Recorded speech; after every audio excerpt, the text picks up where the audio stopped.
They are eating up everything. That is how one Alberta farmer describes the effects of a grasshopper infestation and what it's having on his farm near Edmonton.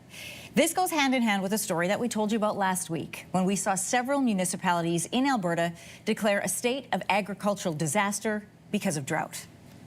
Usually we have 3, 4, 5 inches of rain in June and July, and in this area we had 3/10.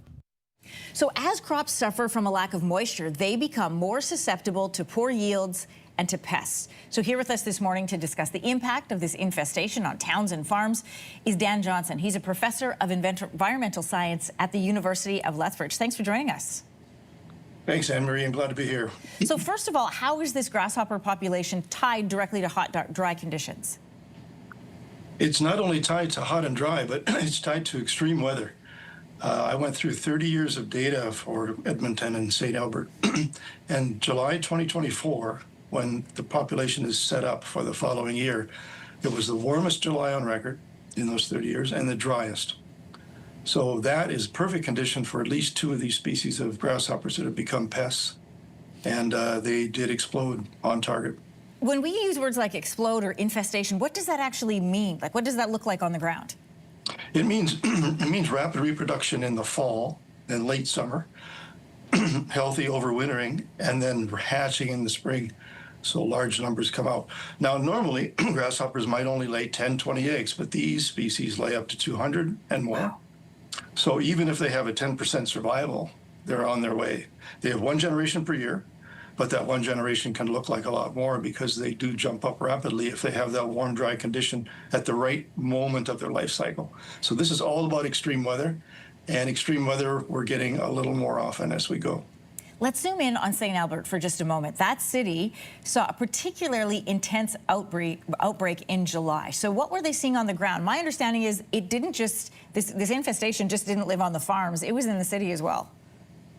That's true, and that's the 3rd or 4th time in Alberta that a city has been invaded by that particular kind of grasshopper. Lethbridge is 2021, Raymond was in the 80s, and so on. So what happens was, what happened in these cases was that the two-stripe grasshopper usually, but also the clear-wing grasshopper, builds up, is ready to go, but is maintained in kind of a vegetated cover. If that's harvested or dries down, they move. Where do they move? They move to wherever there's green. And that's sometimes at the edge of a city. Now, if that happens way out in the rural countryside, it's a problem for farmers and grazing managers. But if it's right next to a city, they invade. And that's happened a fair number of times. Lawns are gone, gardens are gone, all because of these 2 or 3 bad species. We could say bad, our judgment. Not all the others, but these main ones are built for that kind of response. So lawns are gone. Like I'm just imagining what that looks like to have your front lawn chewed up by those little brown grasshoppers we were just showing.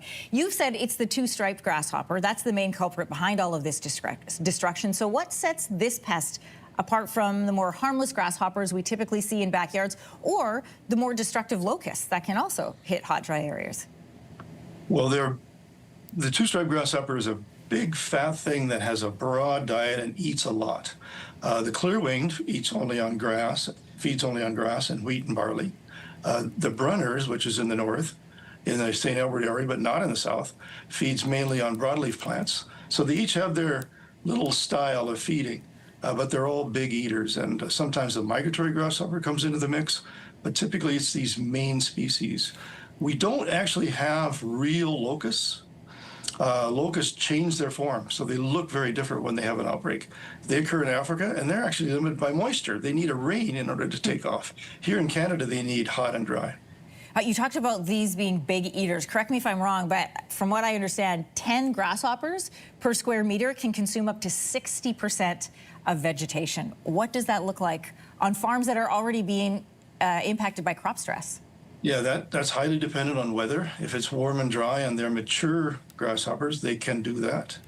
Oddly enough, I've seen 100 per square meter not doing any damage. So it depends on the temperature and their stage and the species. So that's why people need to nuance this a bit with some science and learn to tell them apart. However, counting is not really the way to go with grasshoppers. The way to go to make a decision is look for damage. If they're not damaging it, they're probably the wrong kind or it's the wrong weather. So we tell farmers and grazing managers, look for damage. So it takes a little more monitoring. Now, once they know they have a problem, there are fewer and fewer tools to be used against them. So that is a coming problem. Putting science behind those numbers is why we brought you here this morning. Dan Johnson, Professor of Environmental Science at the University of Lethbridge. Thanks for joining us today. My pleasure. If you like that video, make sure to subscribe to the Your Morning YouTube feed, where you can find all kinds of new content posted every weekday morning.